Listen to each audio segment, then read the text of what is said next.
नमस्कार. आपल्या सगळ्यांचे सोशल महाराष्ट्र न्यूज चॅनलमध्ये हार्दिक स्वागत. चला वळूया तर एका नवीन बातमीकडे. आजची बातमी. नंदुरबार येथे आदिवासी तरुण जयेश वळवी याच्या निर्घृण हत्येमुळे तीव्र संताप व्यक्त होत आहे. या घटनेचा निषेध करत क्रांती एकलव्य आदिवासी क्रांती दल महाराष्ट्र राज्याने प्रशासनाकडे कठोर कारवाईची मागणी केली आहे.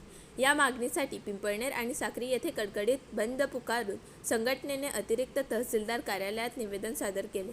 या निवेदनातून आरोपींवर जलद गतीने खटला चालवून त्यांना फाशीची शिक्षा देण्याची मागणी करण्यात आली आहे.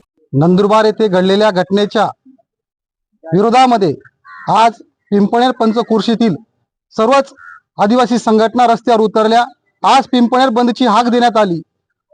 जे वळवी यांना न्याय मिळाला पाहिजे, जे कोणी आरोपी आहेत त्यांना कठोरातली कठोर शिक्षा ही झाली पाहिजे, ही आमची सर्व संघटनांची मागणी आहे. मी माझ्या पिंपळनेर शहरातील सर्व व्यापारी संघटनांचा व्यापाऱ्यांचे देखील आभार मानतो की त्यांनी आमच्या या बंदला, आमच्या याच्या आंदोलनाला त्यांनी सर्वांनी सहभाग नोंदवला आणि आपली दुकानं बंद ठेवली, पिंपळनेर बंद ठेवलं. त्याबद्दल मी माझ्या पिंपळनेरच्या सर्व व्यापाऱ्यांचा आभार मानतो आणि पोलीस प्रशासनाला आणि तहसील साहेबांना मी विनंती करतो की आरोपीला कठोर कठोर शिक्षा झाली पाहिजे, म्हणून आपण वरच्या स्तरावर पत्रव्यवहार करावा, ही आमची विनंती आहे. जय आदिवासी.